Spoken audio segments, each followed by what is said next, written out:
ನಮಸ್ಕಾರ ಪ್ರೇಕ್ಷಕರೇ, ಶಮಂತ ವ್ಲಾಗ್ಸ್ ಕನ್ನಡ ವಾಹಿನಿಗೆ ಸ್ವಾಗತ. ನಾನು ಶಮಂತ ಕಮಣಿ. ಈ ಶಾರ್ಟ್ ವಿಡಿಯೋನಲ್ಲಿ ಸಪೋಟಾ ಜ್ಯೂಸ್ ರೆಸಿಪಿಯನ್ನು ಶೇರ್ ಮಾಡುತ್ತಿದ್ದೇನೆ.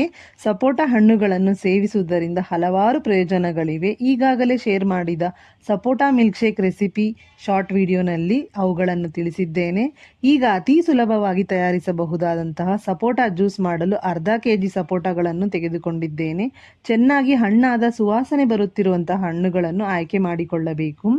ಆಗಲೇ ಜ್ಯೂಸ್ಗೆ ಸಕ್ಕರೆಯ ಅಗತ್ಯ ಕಡಿಮೆ ಪ್ರಮಾಣವಾಗುವುದು ಹಾಗೂ ರುಚಿಕರವಾಗಿಯೂ ಕೂಡ ಇರುವುದು.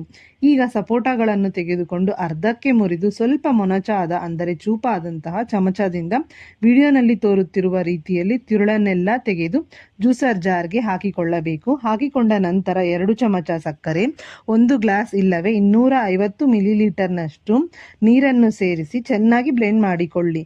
ನೀರನ್ನು ಹೆಚ್ಚಾಗಿ ಬಳಸಬೇಡಿ ಜ್ಯೂಸ್ನಲ್ಲಿ. ಈಗ ಸರ್ವಿಂಗ್ ಗ್ಲಾಸಸ್ಗೆ ಹಾಕಿಕೊಂಡು 3 ರಿಂದ 4 ಸರ್ವ್ ಮಾಡಿಕೊಳ್ಳಿ.